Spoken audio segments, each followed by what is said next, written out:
Battle of the heavens की पिछले episode में हमने देखा था शोयन ने प्रोटेक्टर वू को हरा दिया था, पर जैसे ही शोयन प्रोटेक्टर वू को खत्म करने वाला था, तियानसी वहाँ पर अपने दो आइस रिवर वैली के एल्डर्स के साथ आ जाता है और शोयन को रोकने की कोशिश करता है। पर शोयन उनके खिलाफ फायर रिंग फ्लेम एक्सपेरिंग टेक्निक का इस्तेमाल करता है, जिस टेक्निक के सामने ये तीनों भी टिक नहीं पा रहे थे। तभी तियानसी अपने दोनों एल्डर्स की आइस जोन फोर्स का इस्तेमाल करते हुए आइस गॉड एरो से शोयन पर हमला करता है। अब आगे एपिसोड स्टार्ट होती है। शोयन जब तियानसी के इस अटैक को देखता है, शोयन को भी समझ में आ जाता है कि शोयन का ये fire ring flame experiment technique का बैरियर उसे रोक नहीं पाएगा। तो इसीलिए शोयन तुरंत ही सारे इन बीस्ट की पावर को मर्ज करके उस इलाइट अटैक को फॉर्म करता है, जो कि तियान हाउस जिनजी का मास्टर अटैक था। इधर तियानसी का गॉड एरो शोयन की ओर बहुत ही तेजी से बढ़ रहा था और इसकी पावर इतनी ज्यादा थी कि हवा में ट्रेवल करते हुए ये हवा को क्रैक कर दे रहा था। शोयन fire ring flame experiment technique का इस्तेमाल करके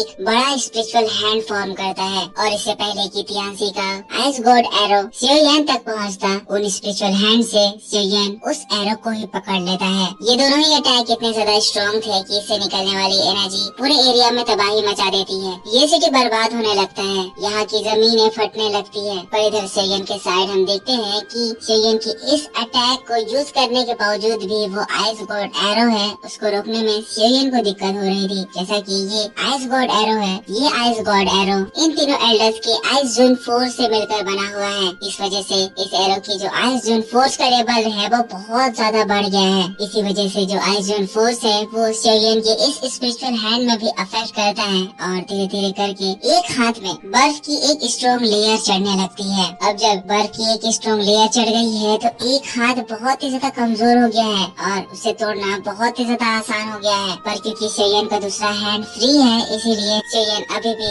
उस आइस गॉड एरो को रोक पा रहा है। पर यहाँ पर एक दिक्कत ये भी आ गई है कि शोयन को ये रियलाइज हुआ है कि sky fire theme stress change का जो इफेक्ट है वो शोयन की बॉडी में थोड़ी देर में खत्म होने वाला है और शोयन को इस टेक्निक के खत्म होने से पहले इस तियानसी और उस प्रोटेक्टर वू को भी निपटाना होगा, वरना शोयन बहुत बड़ी प्रॉब्लम में पड़ जाएगा। इसीलिए शोयन एक बार फिर से अपनी पूरी ताकत लगाता है और उस आइस गॉड एरो को डिस्ट्रॉय करने की कोशिश करता है। पर यहाँ तियानसी को ये रियलाइज हो जाता है कि शोयन का sky fire theme stress change का इफेक्ट कम हो रहा है, इसीलिए वो भी अपनी पूरी ताकत लगाकर शोयन के ऊपर आइस गॉड एरो को हिट करवाना चाह रहा है। पर तभी हम देखते हैं शोयन के स्पिरिचुअल हैंड जो आइस जोन फोर्स से जम गए थे वो क्रैक होने लगते हैं और फिर एक जोरदार धमाका होता है। धमाके में वो आइस गॉड एरो भी डिस्ट्रॉय होता है। पर इस डिस्ट्रक्शन को देखकर तियानसी बहुत ज्यादा खुश हो जाता है, ये सोचकर कि शायद शोयन अपने पट गया है। पर उसकी खुशी ज्यादा देर तक चलती नहीं है, क्योंकि तभी ब्लास्ट के उस फॉग से लाइटनिंग स्पीड में एक पर्सन तियानसी के पास पहुंच जाता है, जिसके हाथों में एंग्री बुद्धा लोटस अटैक होता है। ये हमारा शोयन था जो कि तियानसी तक पहुंचते ही एंग्री बुद्धा लोटस अटैक से तियानसी के ऊपर हमला कर देता है। और फिर क्या था, हम लोग इस एंग्री बुद्धा एक्सटर्मिनेशन लोटस का कमाल देखते हैं। पूरा का पूरा ये आसमान बड़े से एंग्री बुद्धा एक्सटर्मिनेशन लोटस से फिल हो जाता है और एक ऐसा धमाका होता है जिसमें हम लोग तियानसी को देखते हैं जो कि बहुत ज्यादा इंजर्ड होकर एक पहाड़ में गिर जाता है। तियानसी के साथ जो दो एल्डर थे वो तो इस अटैक के पावर को सस्टेन ही नहीं कर पाते हैं, उनकी तो उसी समय डेथ हो जाती है। पर तियानसी की भी हालत इतनी ज्यादा खराब हो गई है कि वो भी अब दोबारा उठ नहीं पा रहा है। शोयन की ऐसी पावर को देखकर वहाँ नीचे खड़े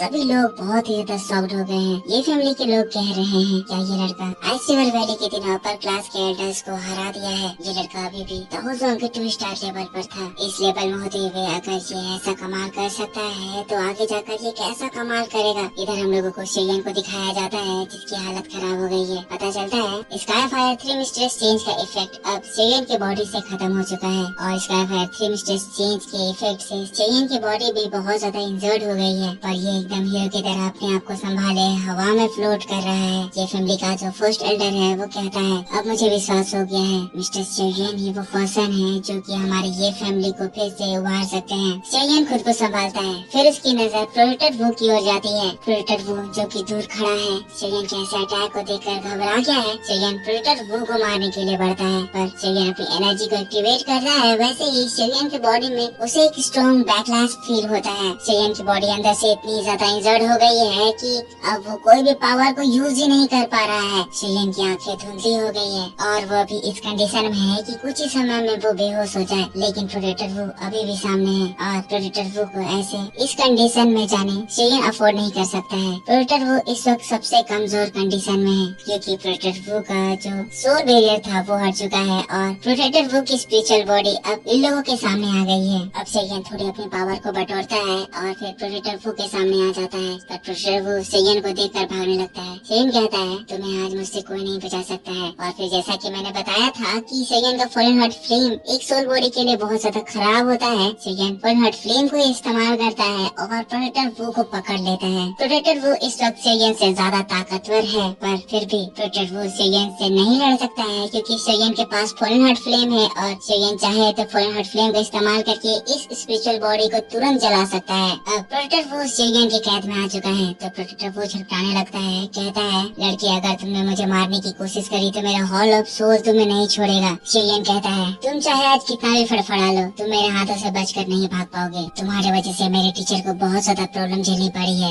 और अब मैं मेरे टीचर के सारे प्रॉब्लम्स का बदला तुमसे चुन चुन कर लूंगा। जिसके बाद हम लोगों को उस फर्स्ट एल्डर बिंग हाउ को दिखाया जाता है। बिंग हाउ यहाँ शेयन की ऐसी ताकत को देखकर हैरान है, कह रहा है मैंने इस लड़की को फिर से अंडरएस्टिमेट कर दिया था और इसने हमारे आइस रिवर वैली के एल्डर्स को भी हरा दिया, साथ साथ इस प्रोटेक्टर को भी पकड़ लिया। पर इस बार मैं ये गलती दोबारा नहीं करूँगा, मैं इस बार इसको अपने हाथों से मारूंगा। शेयन भी उस बिंग हाउ की बातों को सुनता है। तब तियान हाउ जुनजी कहते हैं शेयन तुम चिंता मत करो, तुम उस प्रोटेक्टर को संभालो, इस एल्डर से मैं निपट लूंगा। पर तियान हाउ जुनजी की बात खत्म ही हुई थी, तभी वहाँ पर एक आवाज गूंजने लगती है। ये आवाज हॉल ऑफ सोल की पर्सन्स की थी। ये हॉल ऑफ सोल का एक एल्डर था जो कि कहने लगता है मैंने एक्सपेक्ट नहीं करा था कि हमारे हॉल ऑफ सोल के प्रोटेक्टर वू को पकड़ने की कोई हिम्मत करेगा। आसमान में एक क्रैक बनता है और उस क्रैक से हॉल ऑफ सोल का वो एल्डर अपियर होता है। इस एल्डर के साथ में प्रोटेक्टर वू के जितने ही ताकतवर और भी 6 प्रोटेक्टर होते हैं और जो 7वां पर्सन है वो एक एल्डर है जो कि दाओ जोन लेवल पर है। प्रिसाइजली बताओ तो